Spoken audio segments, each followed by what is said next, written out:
Hi, this is David Gornoski, host of A Neighbor's Choice and Things Hidden podcast, as well as some of our other programs like Science and You with our chief science advisor, Dr. Yu, and our seed oil survival series that we continue to have great fun unpacking the truth of nutrition. I wanted to give you a quick little message saying we appreciate all the support that we get from our uh, monthly contributors and our one-time donation supporters. And we'd encourage all of you to go to our website, a neighborschoice.com, click on contribute, and make a monthly pledge today, whether it's $1, $5, 15, 20, 50, whatever you want to do.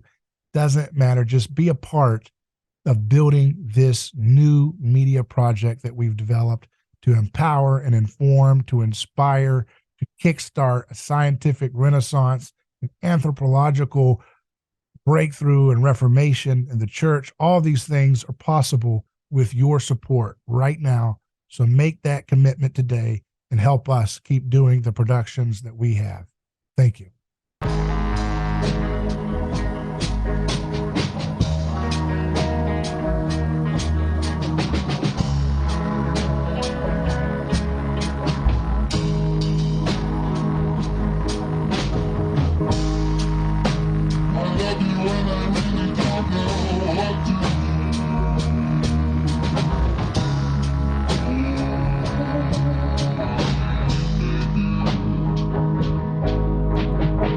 Welcome back to another episode of Things Hidden, our podcast.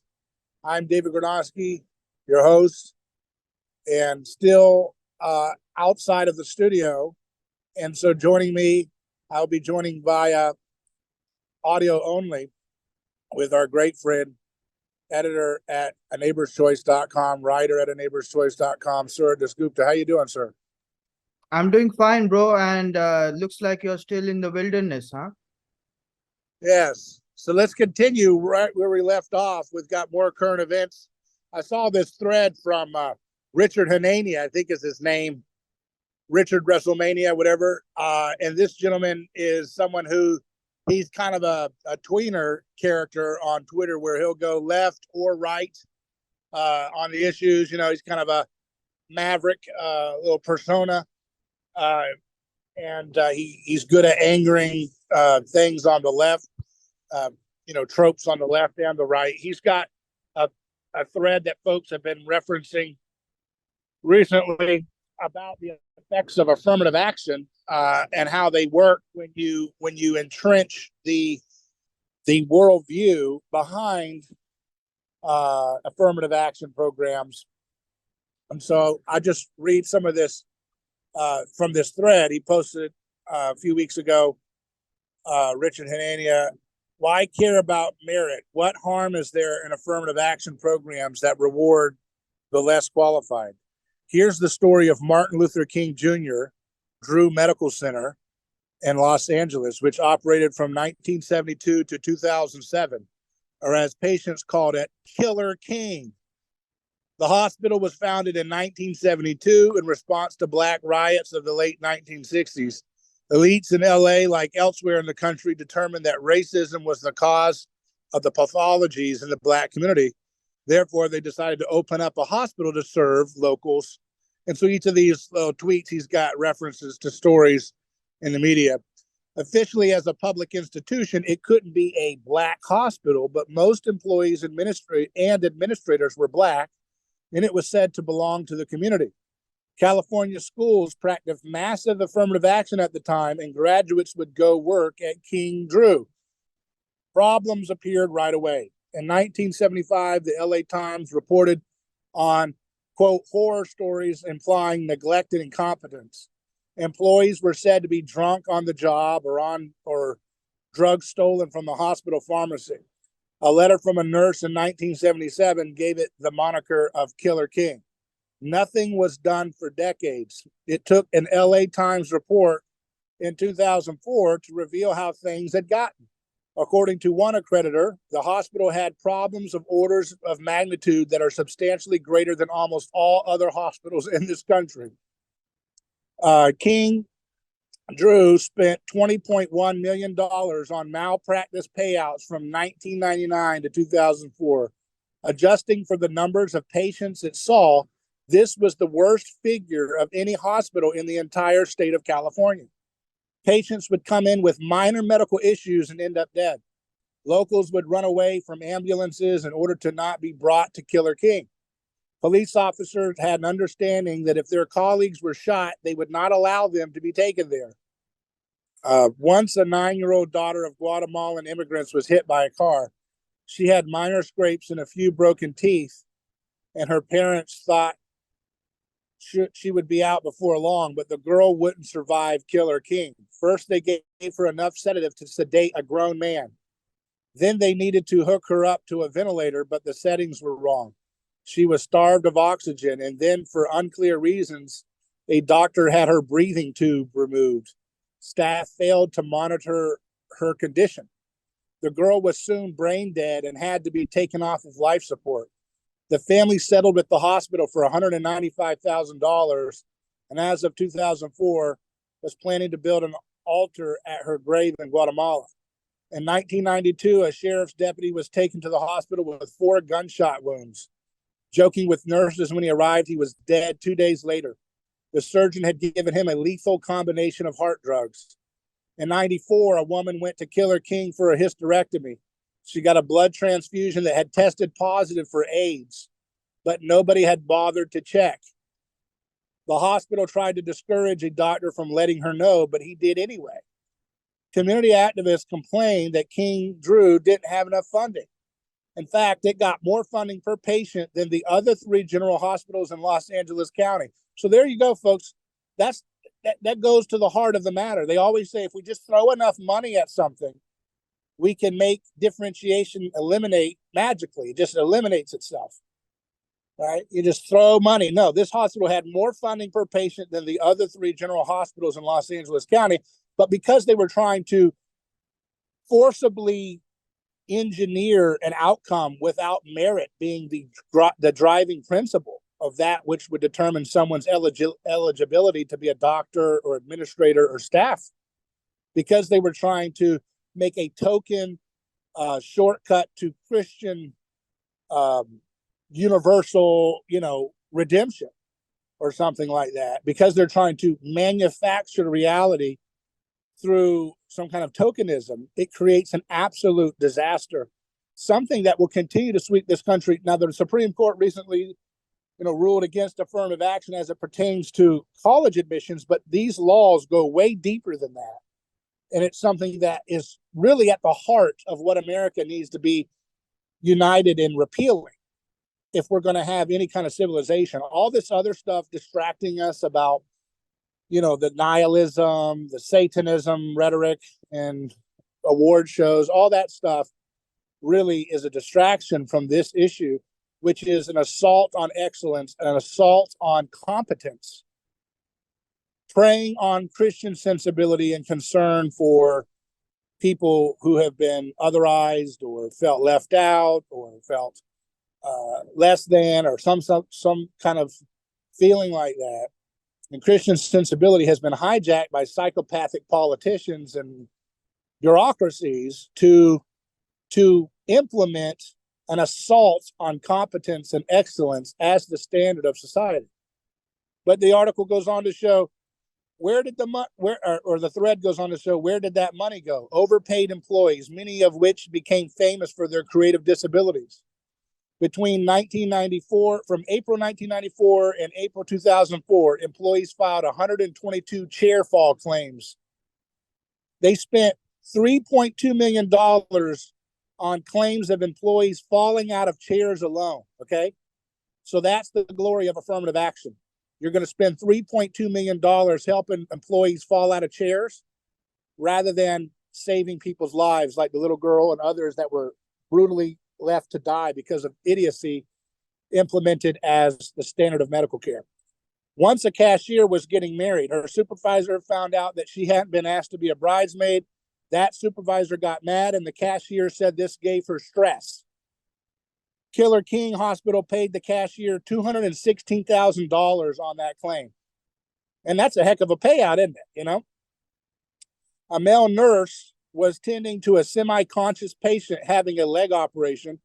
20 minutes in the surgery, he reported being slugged in the back by a female colleague who knocked him to the floor. King Drew was expected to pay him more than $500,000 for back and neck injuries. So someone emotionally having an outburst because they weren't hired for excellence, but rather hired for political purposes, is the kind of person that can't control their emotions and they're punching the back of another employee in the middle of a surgery. I mean, do you want your loved ones being operated by this? But this is coming, and this is not just coming, it has come to a city near you. For decades, this has been happening. That's why America is losing its excellence, because we have hijacked the Christian sensibilities, concern. Only Christianity opens up this space in which we start to think about, well, that's not fair that this group of folks have been disparaged or otherized or mistreated or left out. So we have to, open up a legal precedent where we're going to put people who share those external identity markers into positions of very important jobs as a sign of kind of like an atonement for that. But that doesn't atone for anything. All it atones for is one's own personal narcissistic obsession with, guilt or whatever it is that they're fixating on. It doesn't actually deal with helping people who share in that external identity marker, whether it's skin tone or gender or whatever. But it just ends up sacrificing lots of innocent lives on the altar of egalitarianism, forced through coercive measures, through coercive government funding. It wasn't just the lower level staff. The neuroscience chief made $1 over 2 years.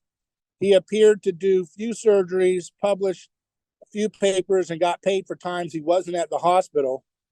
Once he reported working 26 hours in a day after spending 6.5 hours at the hospital. In 5 years, Killer King spent nearly $34 million on employee injuries. That was more than any of the University of California medical centers, some of which were 2 or 3 times its size. Some LA Times in 2004 said some employees habitually fail to show up.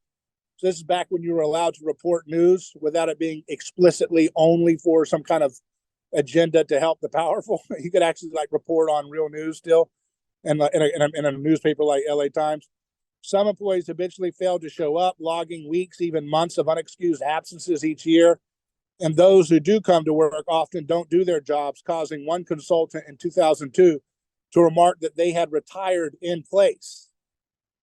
And it's interesting to note that, think about these. So employees habitually fail to show up, logging weeks, even months of unexcused absences each year. And those who come to work don't do their jobs. Now, these were folks who were taught with a public school education that wasn't deliberately saying it is white supremacy to show up on time. Now, think about what's going to happen for the next generation of folks who will be employed at hospitals, and life-saving, life-critical, life-altering decisions will be in folks' hands who have come up in an education system now, which is literally teaching them it is white supremacy to show up on time. It is white supremacy to, expect competence from your employees. So the folks who in 2004 were, the education they got was not that explicitly anti-human, reality, anti-society as it is even now. So one can only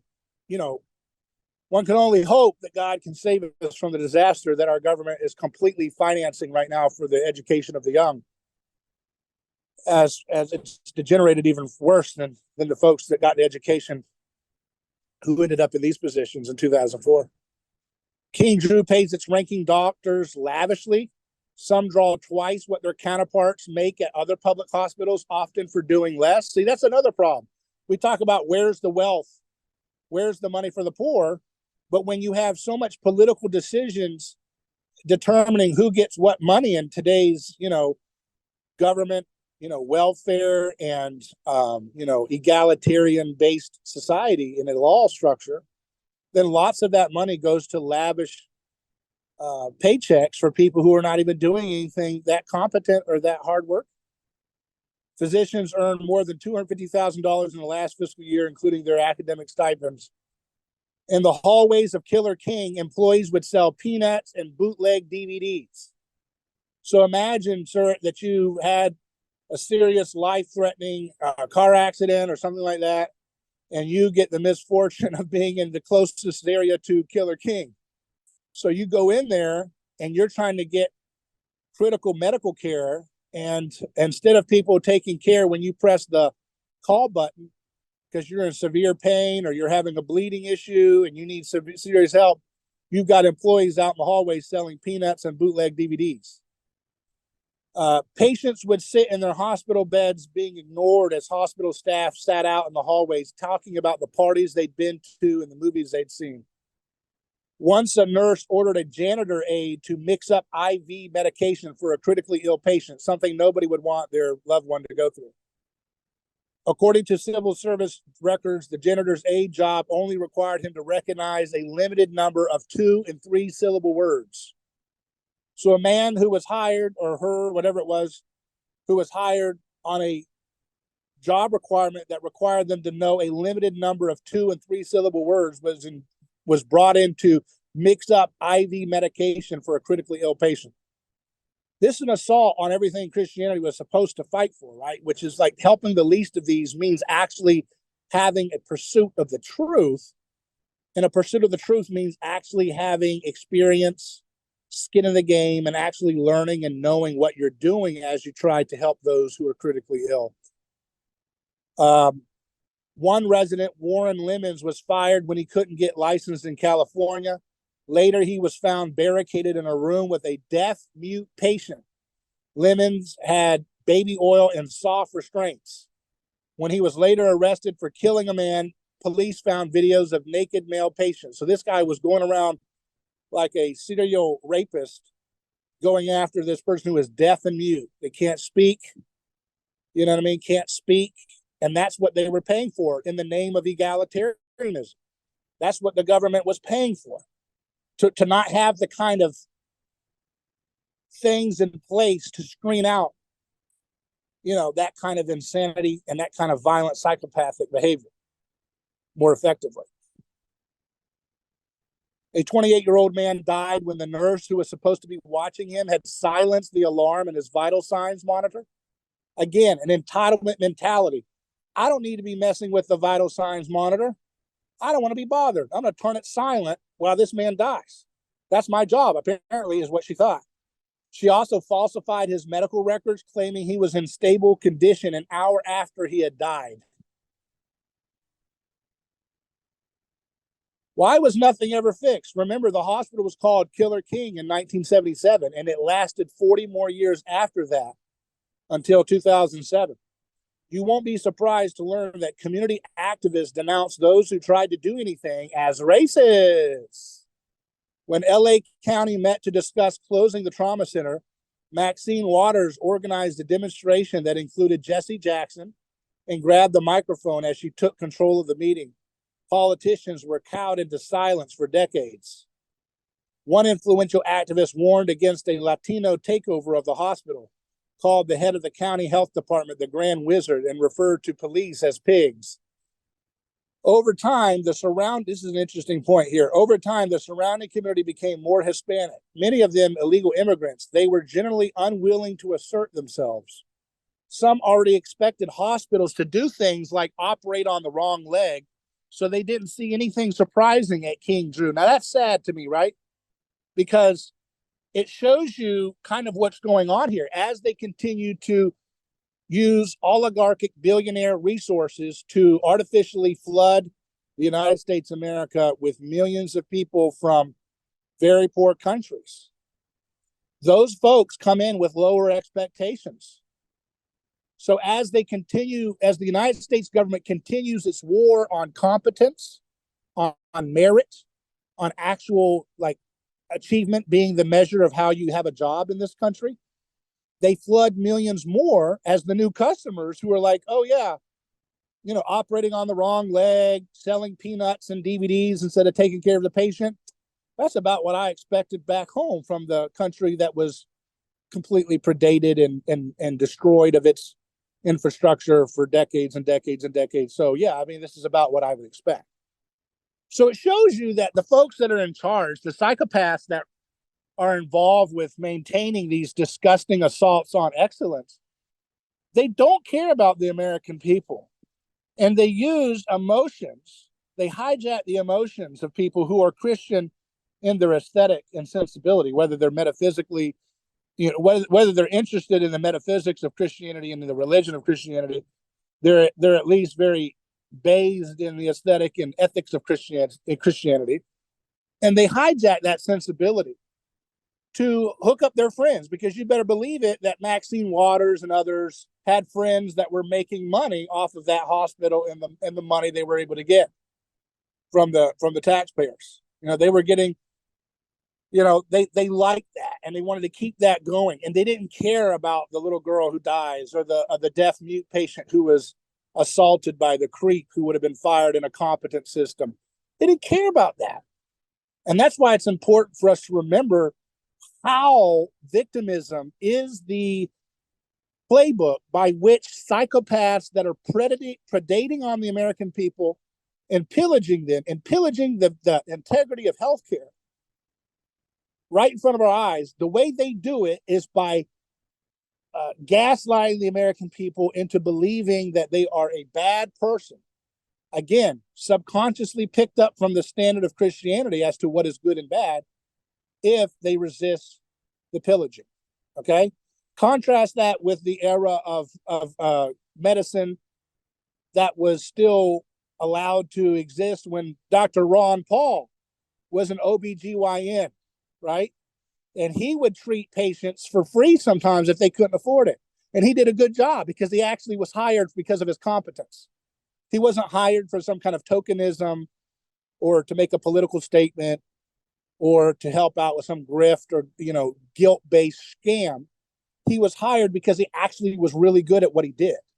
And so he did a really great job at saving people's lives, including people who were Black. As one of the ads that they ran from a super PAC showed, one of the gentlemen him and his wife were pregnant and they were having a problem with their baby coming early.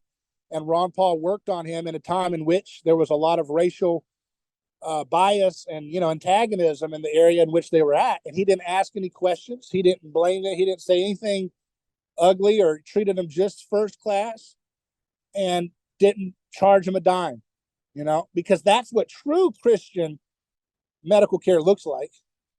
And they're trying to repeal that and replace it with this fake demonic version of it where it's like, hey, look, it's very diverse or something like that. But it's like, do they know how to use a scalpel? That doesn't mean, and so this affirmative action stuff is the biggest insult to the people of the communities in which it's supposedly supporting. It's the biggest disrespect, biggest slap in the face to the people who are excellent, who are competent, who share those external identity markers. They get unfairly treated by affirmative action because other people assume, well, they must have been affirmative action hired when they actually were hired because they were excellent and competent and they had the merit and the experience to show for it. And so the whole thing is really at the heart of what's happening in our society right now.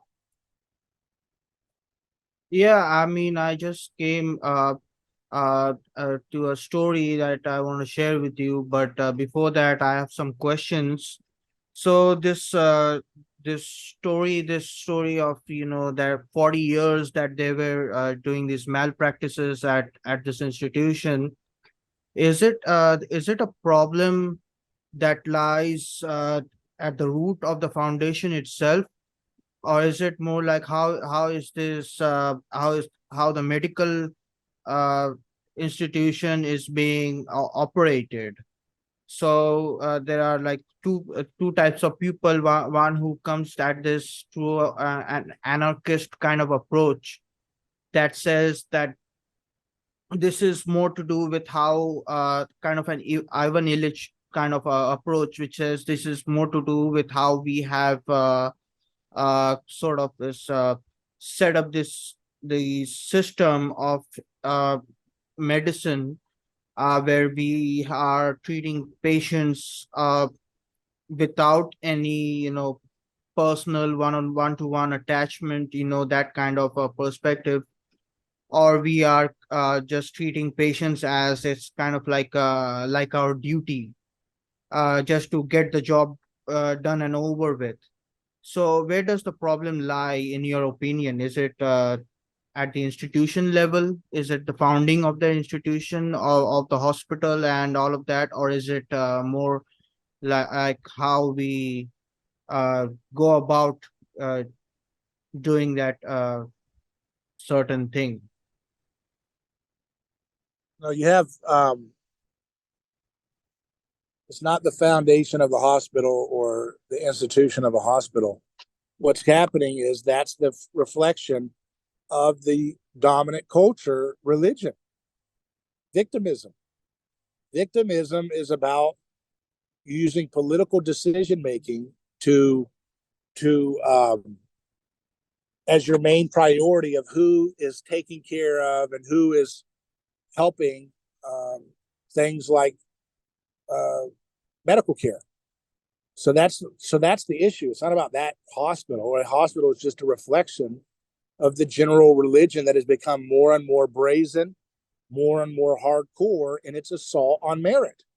And that's what I'm analyzing from an anthropological perspective, which is the Bible says, Jesus says that, those the last shall be first and the first shall be last, and all these different things that we hold as kind of paramount values. These ideas of the rain falls on the just and the unjust. All these things are are are are wrestling with this notion that uh, God desires us to be merciful to the poor, to be merciful to the poor in spirit, to be merciful to the least of these. And so when you have folks saying, well, look, we want to create a hospital in which we can take ethnic minority and, make an entire shining example of the greatness of government, you know, picking and selecting and affirming, hospitals and hiring decisions based on this mantra that let's pick someone based on their skin color or their gender rather than their qualifications and experience.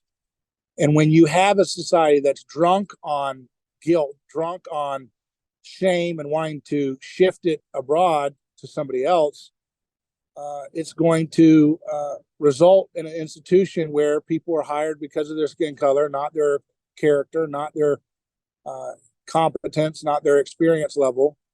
And then that's going to end up costing people's lives. So people are going to be sacrificed for the God of, egalitarian multiculturalism. And that's something that's very uniquely only possible within a Christian haunted society, a Christ haunted society, but it's something that doesn't inevitably come from Christianity as it should be practiced. It's just something that is only possible in light of the cross exposing our awareness to, vulnerable communities or misfit folks or folks who have been otherized in a society. Yeah, it's very interesting, and I sort of found a companion story to what you just addressed here. So let me just pull it up here. It's from Fox News, and it has a headline as Eroded Patriotism. Teen shares why he now won't follow in father's footsteps as military recruiting lags. So this is like a microcosm of a story in the now recruitment military recruitment crisis, the emerging crisis that is now going on more and more. So it says that this is focusing on the son of a military officer, I guess. It says that Aiden Gilbert grew up watching war movies, fighting enemy combatants in video games, and listening to his dad's Marine Corps stories. He considers following in his father's footsteps, but changed his mind as he saw the country and its leadership heading in a direction antithetical to his values. He's saying here, if we're prioritizing being woke and we can't actually protect the majority of American people, what's the point of having a military? Gilbert asked Fox News. Is it really worth joining and putting our life on the line for ideologies that we don't agree with and that we don't want to necessarily protect? So this is very uh, you know, like symptomatic of what you just said. It's like another thing that, not only do you have healthcare for all people, but the very protection that a nation deserves, it falls as well. So Want health care for all people. And let's be clear about this too. This idea of universal health care in the abstract is a Christian vision. The idea that every human being should have care for their health, right? yeah, that's what I'm Those are referring to. Christian values. But when the devil's in the details when it comes to things like, um, well, okay, what is actual healthcare? Is healthcare, forcing a product that doesn't work for people and making sure, folks who are impoverished and minority communities have access to this failed garbage product that harms people. Is that healthcare? Universe? No, that's fraud. That's trash. It's garbage care, right? And so we don't want to have people have universal garbage care. We want people to have actual care, which means things that actually work. Which means, once you understand that seed oils cause 90% of the chronic diseases in America, you start with repealing that toxic arsenic-like poisoning product in our food supply. And that goes a long way to universal care being realized, right? Because you're literally caring for the universal population that eats a food supply, which is currently very, very poisoned by garbage products that are akin to getting arsenic poisoning. And so that would be a way of a Christian approach to universal care. And then when it comes to, the universal vision of how a Christian looks at, the folks who are going to practice medicine, like surgery and surgeons and so forth. Again, it's going to happen with a universal vision for who is excellent and most able to solve that that need, like doing brain surgery. Is it going to be, someone who was hired because they fulfilled a quota or they fulfilled a political agenda, which tries to have kind of like a revenge hiring policies, wherein everybody is racially, determined before their competence is measured? Or is it going to be competence and excellence first? And is it going to be something that actually, will hire the most competent, excellent person, even if they are, someone who in previous cultures, previous societies would have been marginalized? That's a Christian thing. Let me say it again. When you're in a country that is not haunted by the cross, if they have two applicants for a neurosurgeon and they're both equally experienced and competent and qualified, but one is the same ethnicity as the dominant ethnic group in that country, who do you think is going to get the job, sir? Usually, The dominating ethnicity. right. In a country that's not Christ haunted, if you got two applicants, both equally, experienced, both equal qualifications, who's going to get the job usually? The one who shares the dominant ethnicity or worldview, right? Is it going to, if you're in Saudi Arabia's finest hospital and they're going to fill a neurosurgeon job, and one is a white Christian guy, a white Christian guy who, has, the same qualifications as the Saudi Arabian, Muslim, who are they going to want to hire more? The Saudi Arabian Muslim. But in a Christian society, it's like the insane, a Christ haunted society. Let me put it that way. In a Christ haunted society like America, you do that flip, and you put it. It's a Muslim from Saudi Arabia, same qualifications. He could even have half the qualifications as the white Christian neuroscientist and they're neurosurgeon, and they're going to hire more likely the one with less qualifications because he fits the vision, this egalitarian utopian vision that we must have every ethnic representation as much as possible and eliminate white males from positions of seniority and so forth. So it's a vicious, hate-filled ripoff of concern for victims that is poisoning our society. And we have to understand how it works, which is it's hijacking Christian sensibilities. I'm saying that over and over and over again because nobody really talks about that in the way that I'm doing it.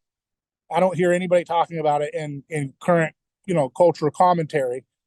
Usually they'll blame Christianity, which I'm not doing. I'm saying they're hijacking the aesthetics and sensibilities that Christianity brings into society, and they're weaponizing that against people in a psychopathic, vicious way of bullying.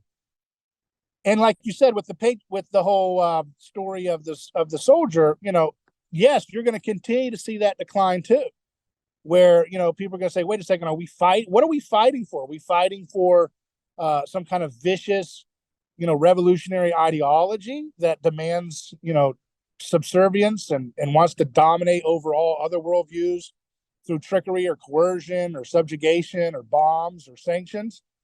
What is it that we're actually fighting for anymore?"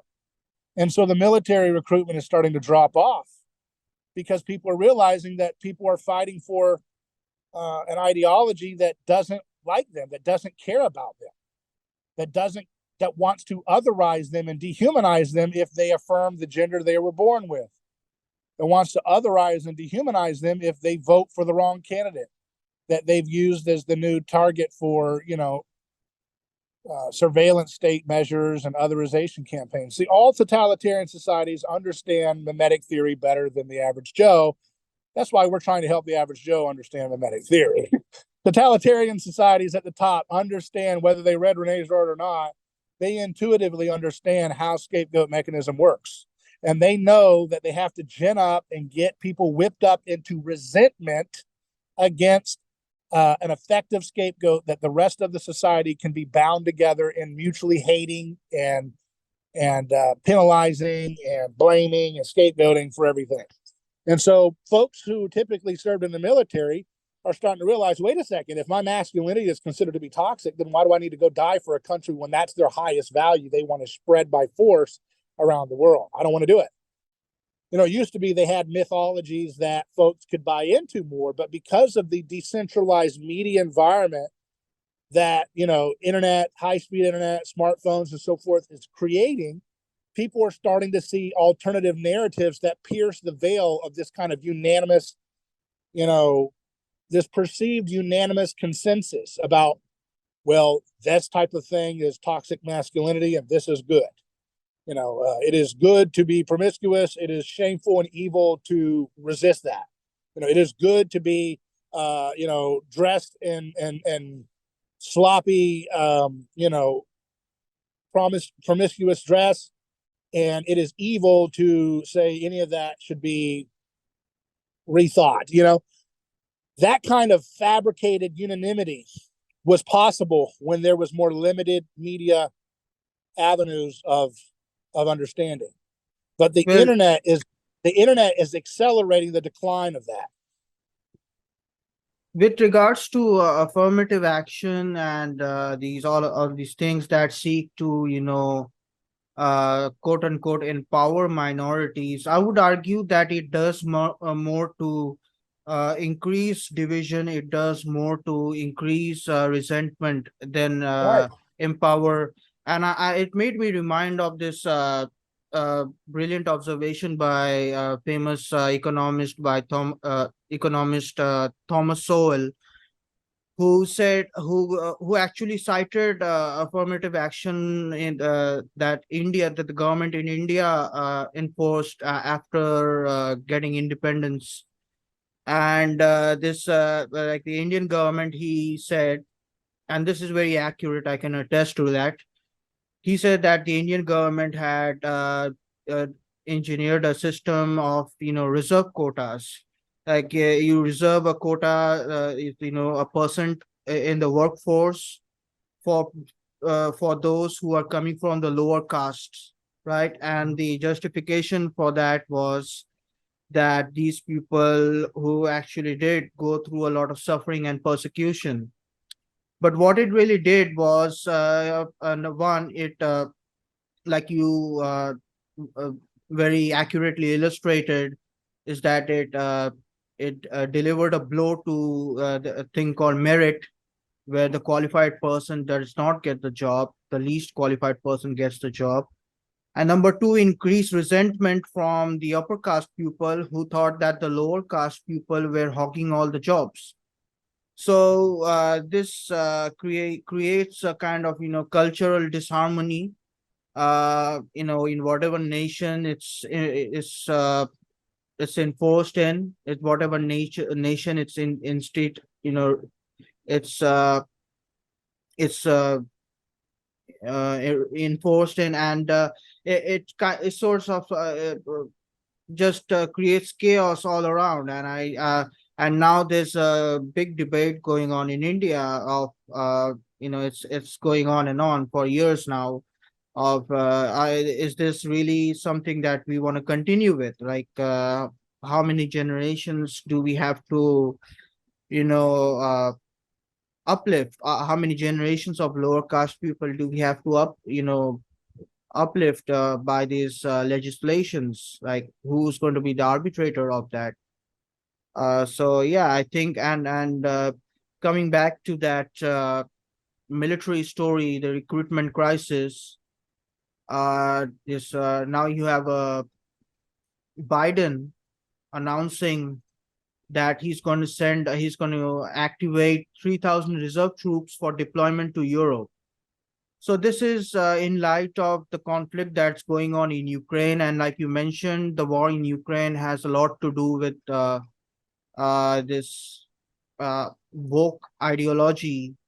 Not all, but a lot to do with, like it depends on is Zelensky going to go with the same LGBT kind of stuff that's going on in America? So if he is, then the United States government led by Biden is ready to defend that, or even uh, do aggressive military operations in the name of LGBT and whatnot. So this is an escalation here, that he wants to get 3,000 troops on standby for deployment into, I guess, like to Europe. There's already a growing U.S. military presence in Europe, but it's an even more getting ready to get into Ukraine in the chance that Russia takes some aggressive steps. And I guess like this is not a surprise, given that Biden also was considering, I guess, like he had made a decision to send cluster bombs to Ukraine. And cluster bombs is like outlawed. It's one of those outlawed weapons because they're a lot like mines, because it affects civilians indiscriminately. Even a small child can pick up a cluster bomb that may have fallen to the ground and get permanently uh, handicapped for the remainder of that child's life. Yeah. So it just speaks to, I mean, to just expand on, or just add on to what you said. It just speaks to the level of violence that this administration is ready to go to for things such as these that you mentioned: affirmative action and multiculturalism, and diversity, that kind of thing, like diversity of sexual orientation.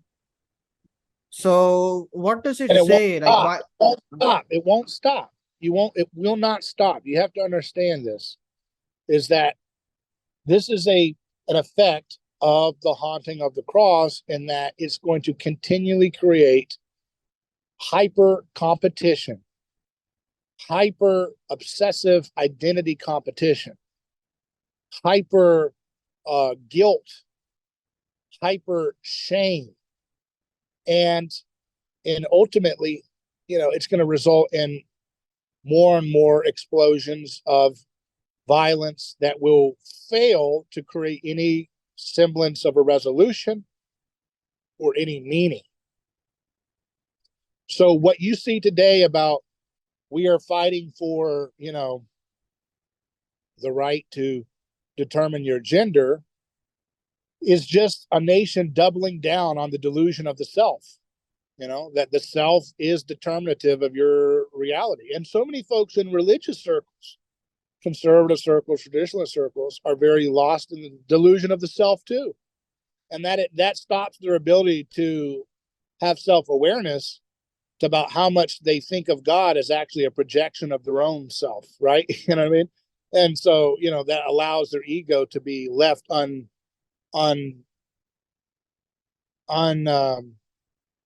unaffected, so to speak, by the reality of the agape love of the cross. Because the agape love of the cross is not going to allow you to be fixated on, yourself, and then by extension of yourself, your in group, to the destruction of the out group. And I see so many folks in, right wing circles online trying to foment this return to some kind of vicious, violent in group resurrection at the expense of warring against an out group, which is a total fantasy. It won't happen. The only Well, way to all of this is to repent of collective delusions of in group exclusions and scapegoating of others, and then also to renounce the delusion of the self, which is really the harder thing to do, because it's very easy to see, oh yeah, I can see collective scapegoating, but it's very hard to realize that the things you think you're entitled to as a sense of who you are is really not something you're entitled to.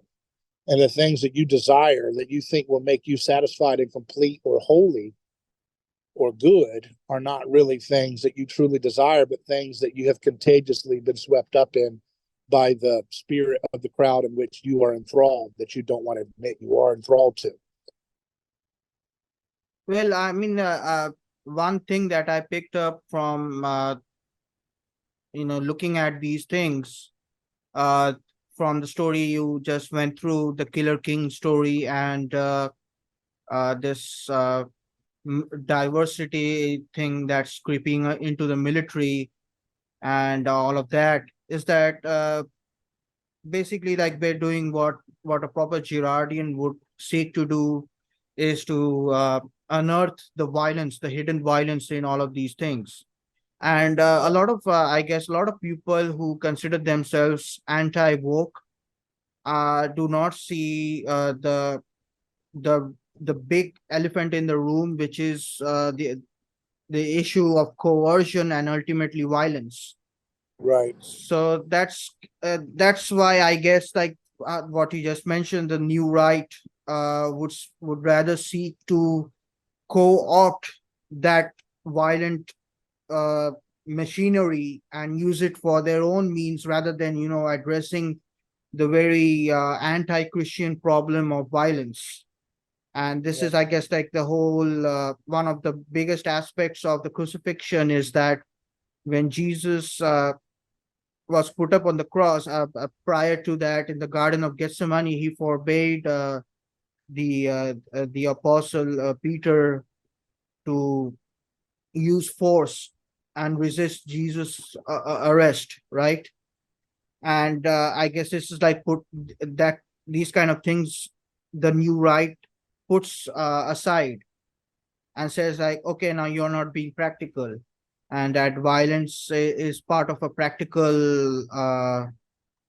you know, a Well, it's worldview. because even the Christians who want to admit that yeah, Jesus was peaceful, they do that little trick where they try to say, well, that was only his secret agent mode when he came as a peaceful servant and suffering servant. But when he comes back, then they cherry pick and they construct this false picture of Old Testament prophecies and stuff like that.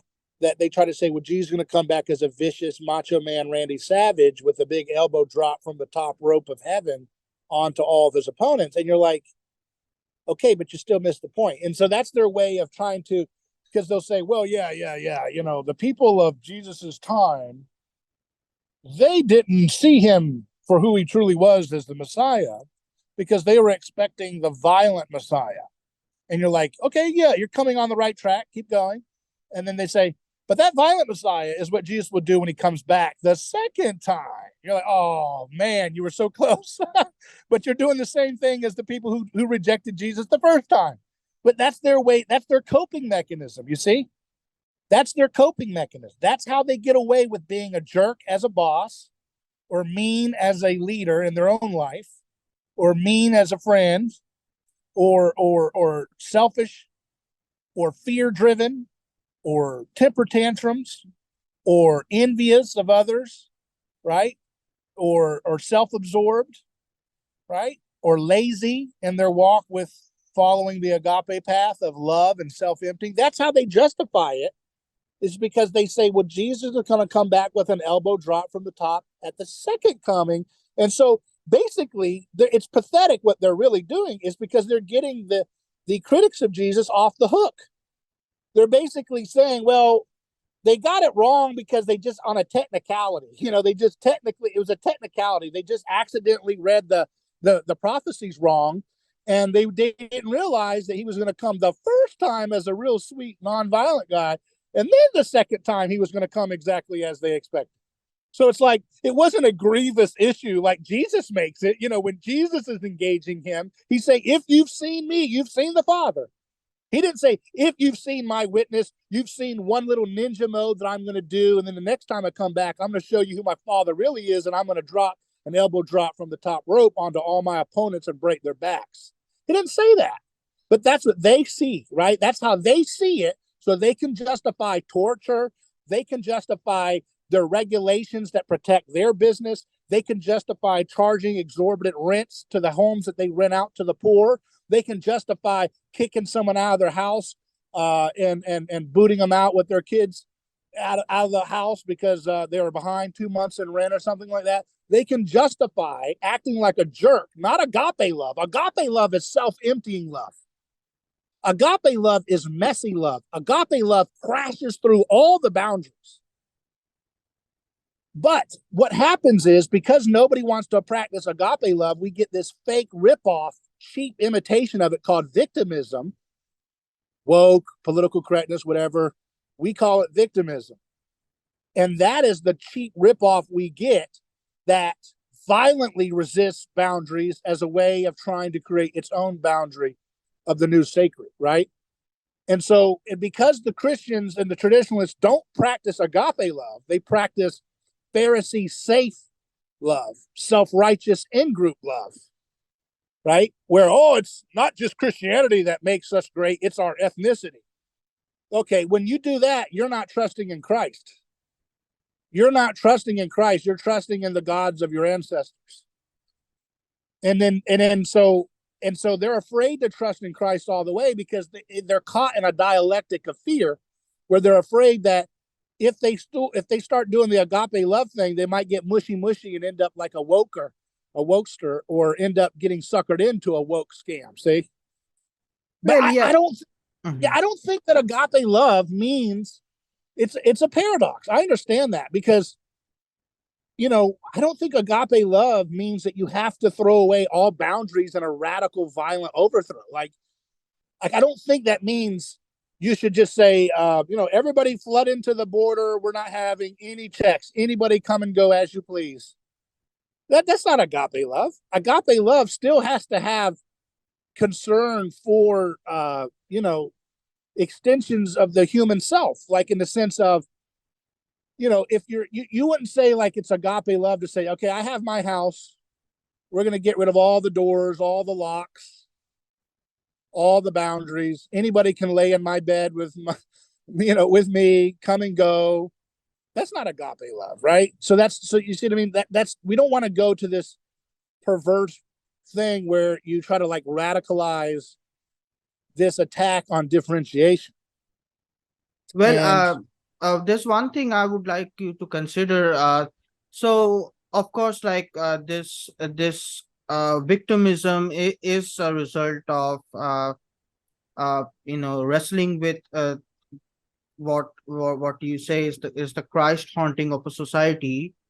But at the same time, what we just talked about, the rights, readiness to co-opt the violent machinery, the violent machinery of war, like the and the law enforcement, like the war on drugs and all of that.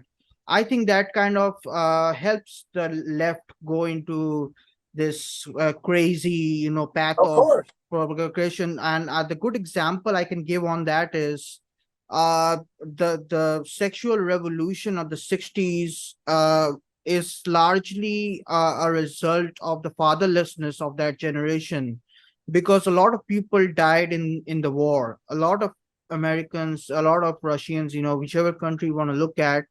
And it's very interesting that we mention America and Russia. Is like, you can see right after the war, you can see feminist things like feminism, the nanny state, and all of that start to grow exponentially, accelerate after the war. And that is largely a result of the absence of fathers in the family. A lot of men died in that war. They did not need to be dead, but they died regardless. And because of that, like women in Russia, in America, they got used to living without men. And because of that, you saw a lot more single mom households. And the state became their guardian. And this is not just USA and Russia. It happened to it happens to every country after a big war, right? A lot of people die. It happens to regardless of any culture or whatever. So this is like, it just goes back to the root cause again, that is violence. And my conclusion from all of that would be that unless we do not see violence as the problem, as the prime problem in our culture, in our society, in our politics, then we will keep on to having this dialectical tension. We will keep on having the left trying to mimic the right, and then trying to set themselves as the rivals to the right. And then as after that, the right will start to rival the left, and it will go on in an endless cycle, and it will just deteriorate more and more. well, let's go into that. Let's go into that a little bit since you brought that up about what happened. This is a great article by Matthew Crawford, who's an author, a writer. He's got a piece on unheard.com called "Was the Sexual Revolution a Government Psyop?" And I just pulled it up. But here's some of the ideas here. It says in the early 30s, one wing of the psychoanalytic movement splintered off and became politicized under the leadership of Wilhelm Reich. Reich was convinced that fighting fascism would require a psychological transformation of the entire German population. Their susceptibility to authoritarian politics and attraction to the Fuhrer was due to the unhealthy festering of irrational forces in individual psyches, rooted ultimately in sexual repression. Through the efforts of Archibald MacLeish, arch wasp literary man of the Ivy League and liberal activists, these ideas gained influence in the American security services during the war. You hear that? You were just talking about where the 60s came from. We now know, of course, the government was heavily involved in seeding the drug mania of so much of the 60s. But during the war, particularly the OSS, which was planning for the re-education of the Germans upon their defeat in subsequent military occupation.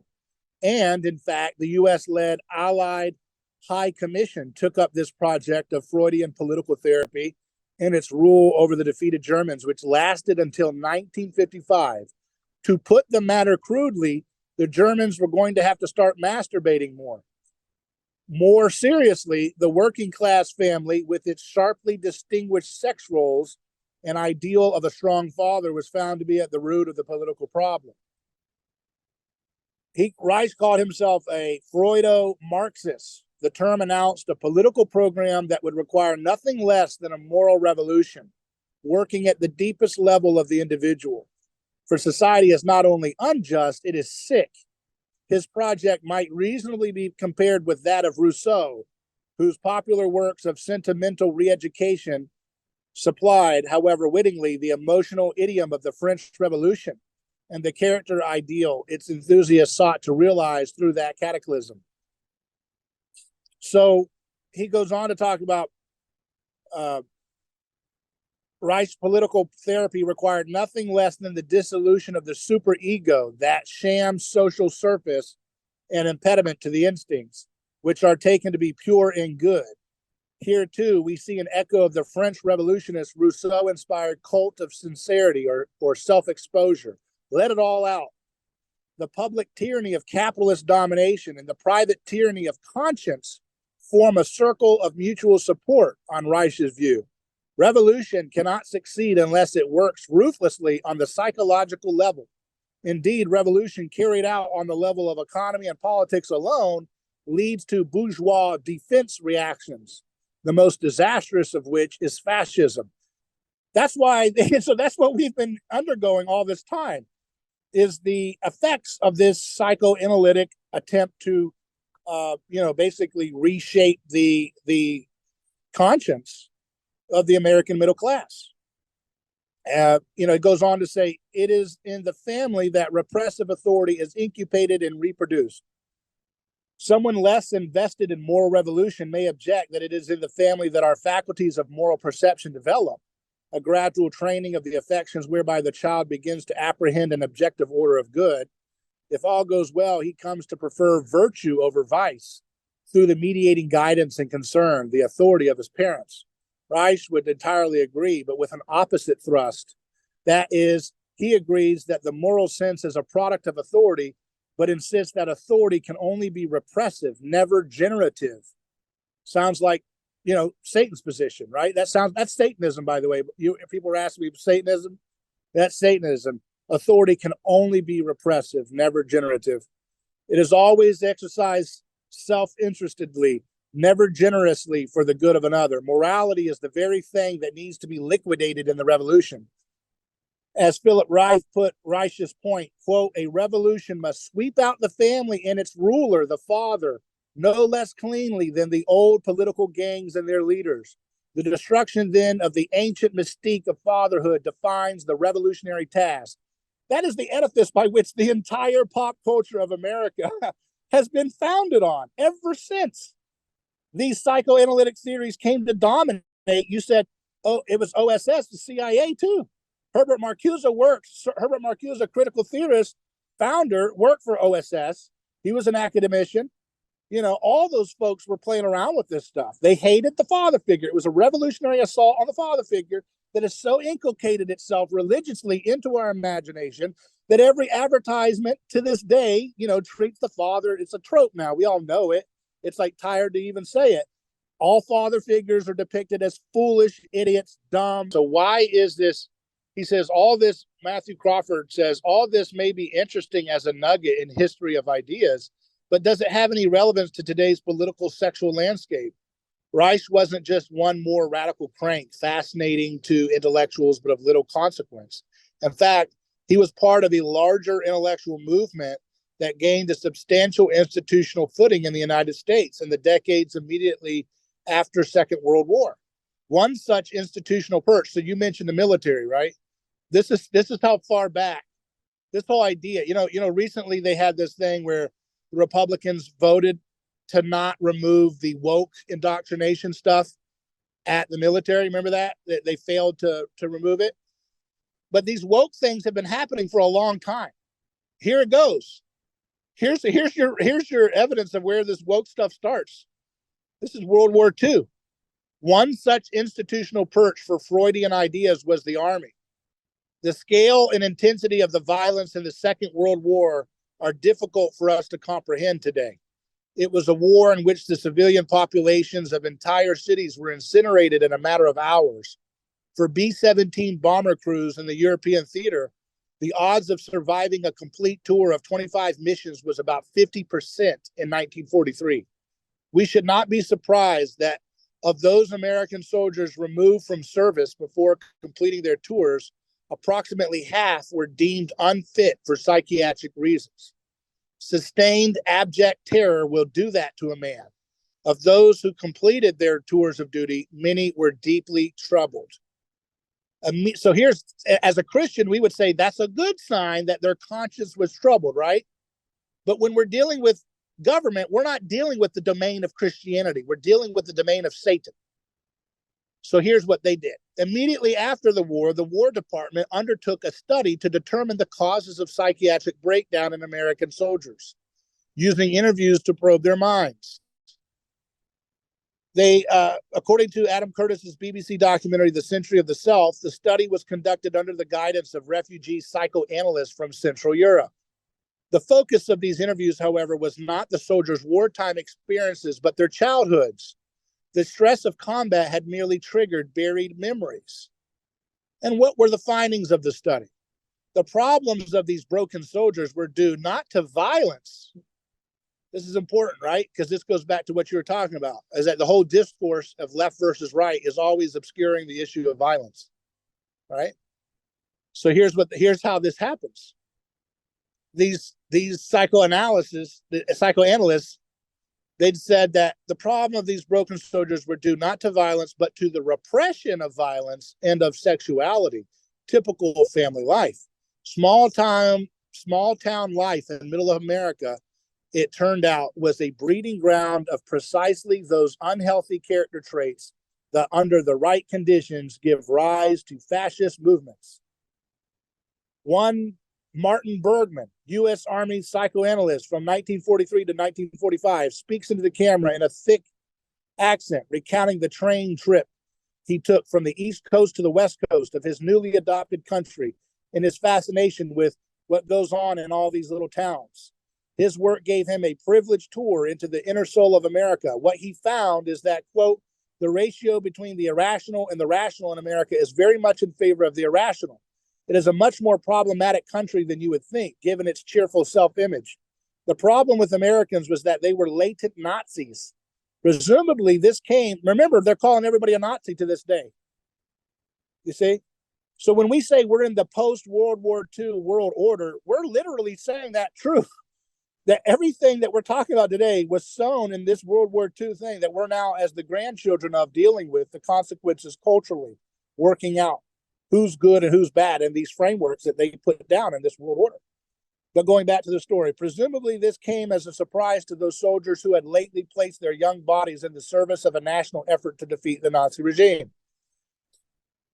In 1946, President Truman declared a mental health crisis in America, a watershed moment in the emergence of the therapeutic state. As Curtis put it, the Second World War would utterly transform the way government saw democracy and the people they governed. The American government in particular would turn to the Freud family for guidance on how to control the enemy within, convinced that hidden under the surface of their own population was the same dangerous forces that had led to the death camps. The inner lives of Americans were now something that needed to be managed. Anti-fascism in the United States would be a science of social adjustment, working at a deep level of the psyche, modeled on the occupation government's parallel effort in Germany. What is needed is a human being that can internalize democratic values, said Bergman, the U.S. Army psychiatrist. Psychoanalysis carried in it the promise that it can be done. It opened up new vistas as to how the inner structure of the human being can be changed so that he becomes a moral, vital, free supporter and maintainer of democracy.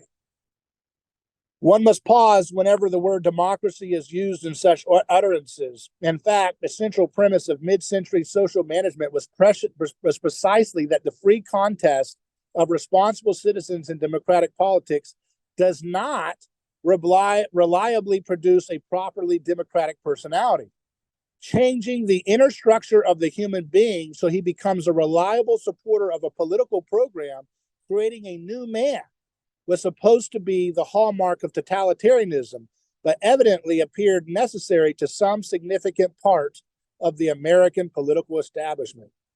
Liberalism would have to become not anti-totalitarian, but rather a countervailing project of man-making, no less total in its reach. You see that? I mean, it's just staggering there. I mean, the receipts are right there. And that's just a little window into it. What are your thoughts when you hear that laid bare like that? This is the foundation of the world order that we're now reaping some of the maturation of it. I think that a great violent act like a war makes the ground fertile for opportunists who want to sow more chaos after the war too. So, as I mentioned before, war doesn't just harm the people on the battlefield, it harms the homes as well. And I guess like this, what you just described is capitalizing on a trauma of violence, because that's what violence does. It creates trauma, and the trauma, a traumatized mind, whether that be of the soldier or the family who has lost a soldier, is becomes more susceptible to cult like indoctrination. So you're following me? So that's Yeah. So after the war, you have thousands of traumatized minds, and people like Reich and these psychoanalysts, uh, they capitalized on these traumatized minds. And they And and the government was basically supporting this therapeutic state, not because they were the problem for them was that their conscience was too pricked by their disgusting wars. You see, that was the problem for the government bureaucratic mind. They said these guys have too much of a conscience. So they brought in these psychoanalysts. They said, okay, what's the problem? Well, they have all these repressed feelings from their childhood because of their Christian middle class upbringing values. So let's deconstruct that, starting with the father, and that will break open our ability to remake society into our own image, right? Yeah, the point I want to make is that the anti-fascist mantra has become the new all-consuming religious ideology that animates the pop culture obsession with race and gender deconstruction, and uh, hyper sensitivity to any concern for borders and so forth. All of this is animated by this all-consuming anti-fascist religious ideology that starts to take over the institutions of the deep state, the surveillance state, the spy agencies, all of that. They're shaping culture taste making, and they're doing it in a totalitarian way that seeks to eradicate the father figure first, and then the whole concept of there being race and all those other things, gender, all those things start to become part of the mix of remaking this new man, so to speak. That's going to be very helpful for executing on totalitarian ambitions. For example, if you can deconstruct someone's identity so much that they no longer have Christian sensibilities, so they're able to complete mindless bomb campaigns without any moral hesitation, that's a much more effective totalitarian machine that you've built to war against other machines. So it's obvious that everything that we have been suspicious about, that these things that are now popping up more gratuitously and obviously in the military are all just the natural outcropping of generations of this process taking hold and now becoming so brazen that it's apparent for everybody to see what it is.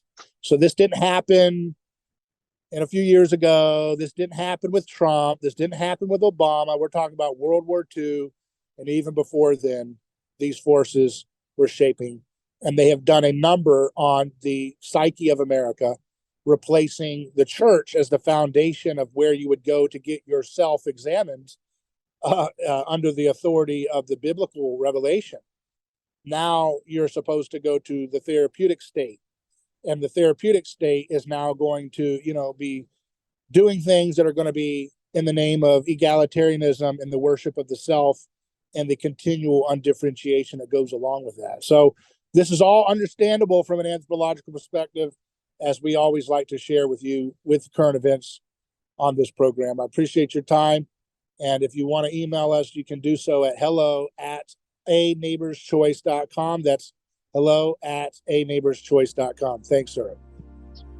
Have a great day.